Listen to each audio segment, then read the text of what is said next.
Morning, everybody. It's the 1st of March. We are Signal Centre Talking Ball. I'm Joe Neighbour and welcoming back Steve O'Hare. Good morning, Steve. Good morning, mate. Good weekend. Yeah, lovely weekend, mate. Lovely, nice and Winning the relaxed. rugby, winning the football, Yeah, winning at just life, Mr. winning, winning, O'Hare. winning. Yeah, Yeah, call me Mr. Winner. yes. Winner, winner, chicken dinner. First training day of a new month. It's going fast, isn't it? March Yeah, already. Can you I believe it? can't believe it. No, I can't. January, February just gone in a snip, and yeah, into March. Like Mm, 2/3 of the way through the first quarter. It's incredible. yeah. But yeah, obviously, sort of like lots of things going on to to sort of like to spook the markets, keep the markets on its toes. Absolutely. So, obviously, let's get straight in. We all know what's going on with Ukraine, and developments there continue to dominate the geopolitical scene and dominate market headlines. Talks between Russia and Ukraine officials have made no headway, and there were concerns that the scale of fighting would intensify in the short term as Russia looked to cut off Kiev, or Kyiv, as they now start pronouncing it on the TV. Have you noticed that, Steve? And I have, force the yeah. national government to surrender. Apparently, there's a convoy heading towards Kyiv, which is 40 miles long, which is Wow. pretty scary stuff. Obviously, we are ramping up sanctions everywhere and trying to cut off Russia where possible. There was a little bit of easing in the volatility yesterday. Obviously, there's going to be uncertainty, that's inevitable. Um, but seems to be sort of holding its ground at the minute. A few risk assets actually on the verge of maybe breaking to the upside. Looking at things like Bitcoin today and some of the Aussie and New Zealand currencies. In terms of what's going on with interest rate expectations, they're edging lower. There was a further shift in interest rate futures during the day. Money markets priced in a 30 basis points of ECB tightening by the end of 2022 compared to the 35 at the end of last week. So maybe they're starting to price in the fact that due to the uncertainties that are going on, they're going to actually keep interest rates on hold. But obviously, that still doesn't tackle the issue around inflation. The potential for a 50 basis point inflation increase in the Fed funds at March meeting also declined to around 10% from 20% last week. So where we were sort of maybe on the surprise side of things, expecting a 50 basis point cut, probabilities were around about 20% last week, but they've dipped to around about 10 this week. Overnight, we had the Reserve Bank of Australia. They held interest rates at 0.1%, which was in line with expectations, and there was no significant change in the rhetoric, with the bank reiterating that interest rates would not be increased until inflation is sustainably in the 2 to 3% range. So, yeah, that leads us into the charts then, Steve. Obviously, you've been off for a few days. I don't know if you've managed to monitor any markets while you've been off or had a chance to refresh your views this morning at all. Happy to Um, step in if anything. no, I'm happy to sort of like dive straight in and take a look at indices to start with. Let's start with FTSE. We've got this wedge sort of like pattern that we continue to sort of like move higher. We had the sell-off on my birthday on the 24th, and then the recovery the day after, outstripping and taking out the previous closes for the previous 5 days. So a very positive day that day. Monday produced a slightly negative performance, obviously a little bit more uncertainty with the Russia-Ukraine situation, but the recovery again has been overnight has been pretty decent, and looks like it's moving away from the support levels and looking to push higher again. The interesting chart I really looked at was this double top formation that we picked out. Broke the neckline and broke the previous support that we had in as 14,827, and we managed to sort of like push lower to this support level. Didn't quite get to the measured move target, which is 13,500, but it did get down to this really decent support level at 13,828, which we picked up. So it played out quite nicely on that double top formation. For me, that's probably lost value now, but really sort of like had a good chunk of the way down. It managed to go. We've had a very strong turnaround in the Dow Jones. We got down to 32,240. That was on last Thursday. The Friday rally was pretty strong, posting a morning star formation.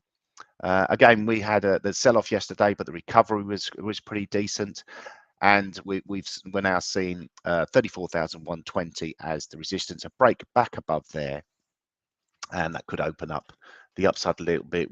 We've got Fibonacci. If we take a fib from here, we're looking at these two. 61.8% fib comes in at just under 35,000, 34,481. Nasdaq, we've got this downward sloping neckline on the head and shoulders formation. We seem to have recovered from the break of the neckline quite nicely. We did get close to the support levels between, well, just under 13,000 really, 12,920 to 13,000, and reacted quite strongly higher. But we've still got a bit of a way to go to sort of like shake off this negativity. So 14,700 really has to sort of like break above there. But even then, it's still got a long way to go. We've got another 1,000 points on the upside before we shake off this downward pressure that we're seeing in the Nasdaq. So although the recovery over the last 24, 48 hours feels very strong, still got a long way to go to shake it off. S&P's similar type of formation. We had this head and shoulders formation. We picked the neckline out around about 4,270. We did have this really aggressive rally lower, which we thought that was it, capitulation day. Got down to about 4,100 and then rallied. That has a measured move target all the way down to 3,750. Commodities, actually, let me just go back to indices. I think it was like a shorter term time frame that I was looking at. Which market was it on? Yeah, sort of like the Dow. If you look at this hourly chart in the Dow, this potentially shows that we've got further upside to go if we can get a break of this. Oh, let me just delete that. Let's redraw that. It's just something I picked up on just while we were waiting, Joe. I picked this out as the left shoulder, the neckline, the head, the neckline, the right shoulder, potential for a move up. So really, if we do get some progress today above 34,100, then the measured move target will be quite decent on this inverse head and shoulders formation. Be looking like a recovery all the way back up to these highs, around about 36,000. So watch out for that one on the indice front. A little bit more positive follow through today could be interesting. On the oil side of things, prices continue to move higher. We've got a new high which was put in place with prices WTI crude getting up to just short of $100 a barrel last week. The sell-off was pretty aggressive, got down to $90, and we're back up around about $97.50 trading now. So the volatility you can see is here for a while now. Brent crude oil, that got up to just above the $102 mark, and again the sell-off back down to $92, so $10 sell-off, so 10%, and then the rally back higher. We're trading above $100 on the Brent crude oil as well. Gold has been pretty interesting as well. We've broken out of this triangle formation and this sideways consolidation we've seen for a while. We actually took out the 1913 resistance. This was back from June last year, and even challenged the highs we saw back in September 2020, 1975. The all-time high sits another $100 higher than that.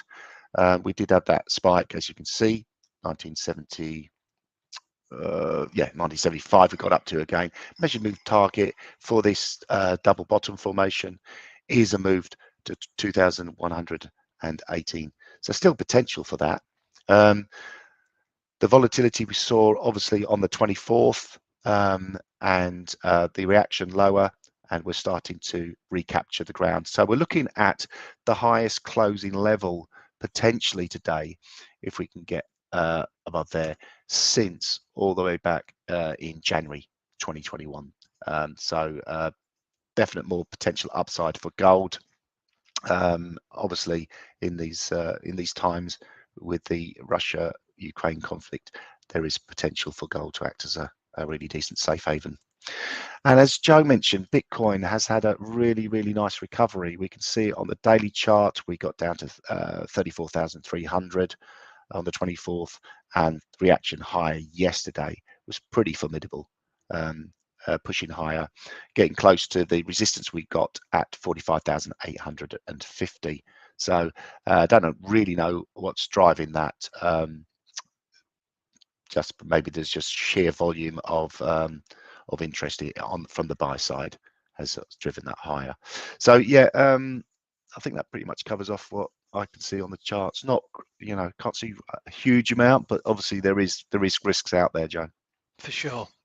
Okay, Steve, thank you very much. So that was what I was referring to actually on Bitcoin. I just got the chart up there. Is the taking out of that short-term downtrend with that big impulsive move higher yesterday, which as Steve pointed out also. But I think both of us are generally more keen on a takeout of a horizontal level. So maybe if we can get above that kind of 45855 level, then it could be a case of off to the races with Bitcoin in the short term. So let's just start off with dollar index, still trading in the bullish channel. As we can see, we are seeing some volatility and some choppiness in and around this sort of zone of resistance that we've got here between 96.93 to 97.05, and even as high as up to 97.72, which is this 61.8% fib level, which is doing a pretty good job at rejecting prices. Overall, still looks pretty positive, and wouldn't want to back against it. I think as long as these uncertainties persist with regards to interest rates, obviously what's going on in Ukraine, then there is going to be a reasonable amount of appetite for the US dollar.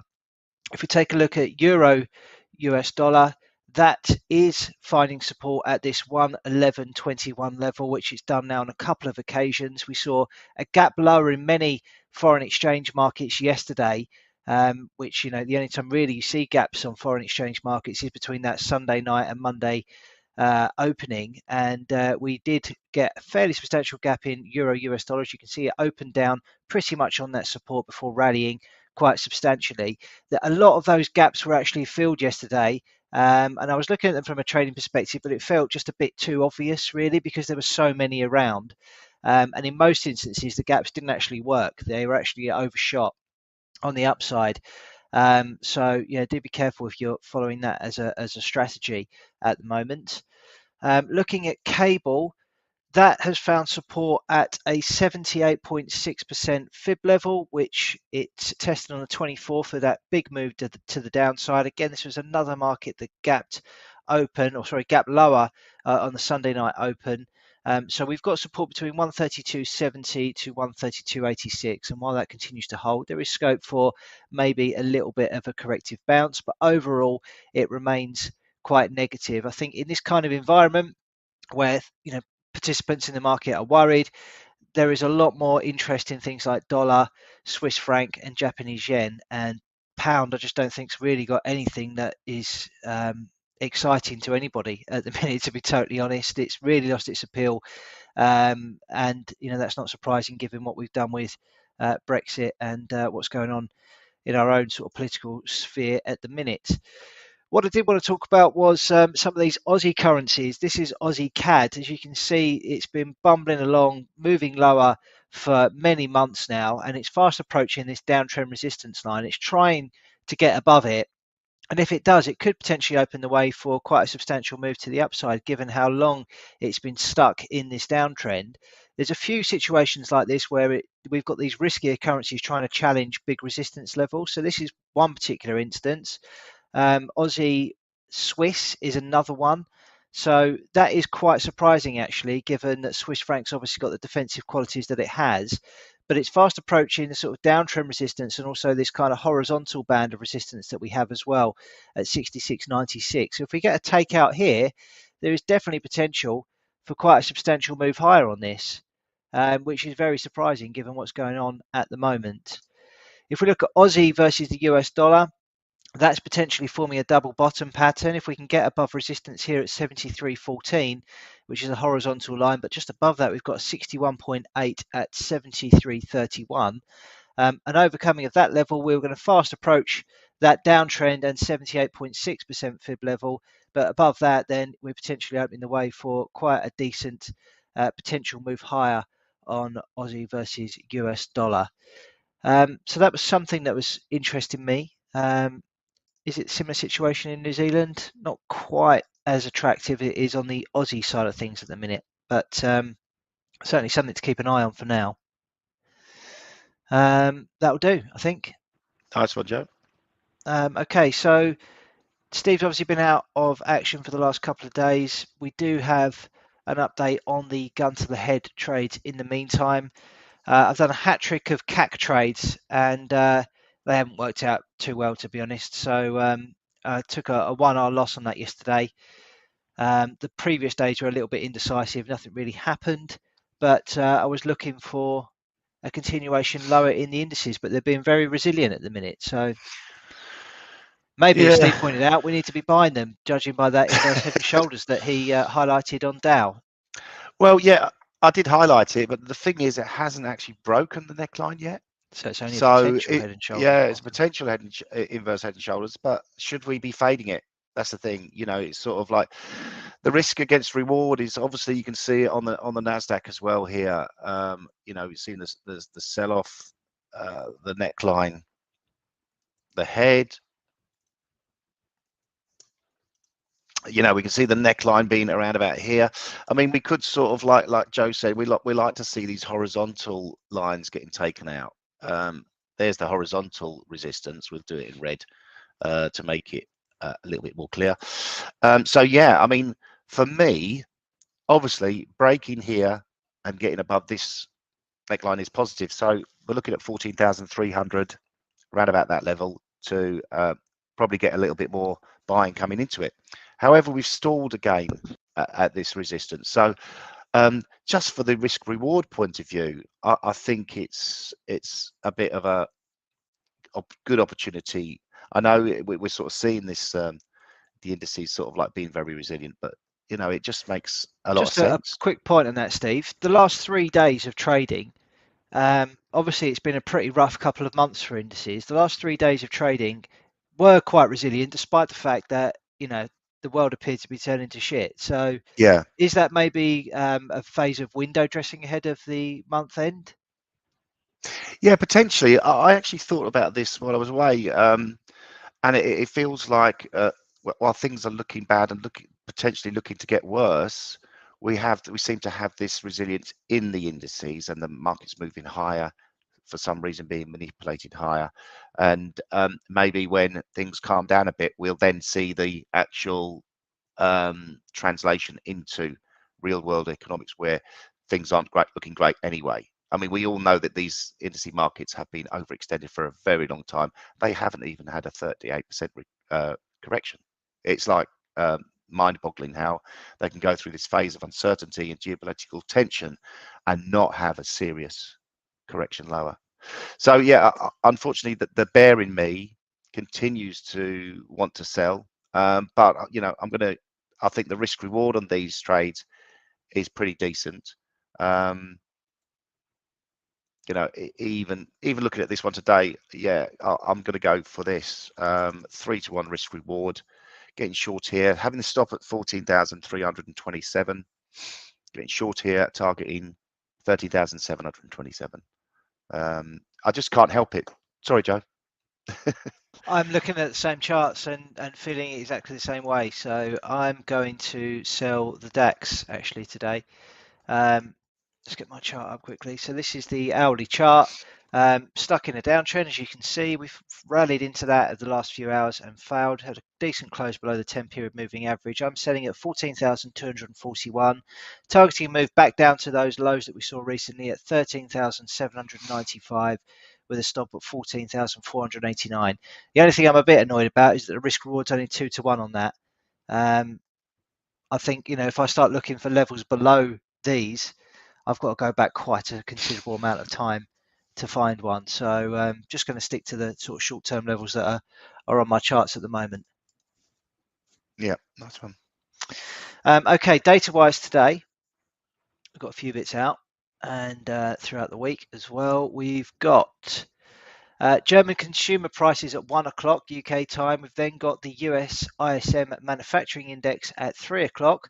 At 6:30 UK time, we've got a Bank of England MPC member, that's Saunders speaking.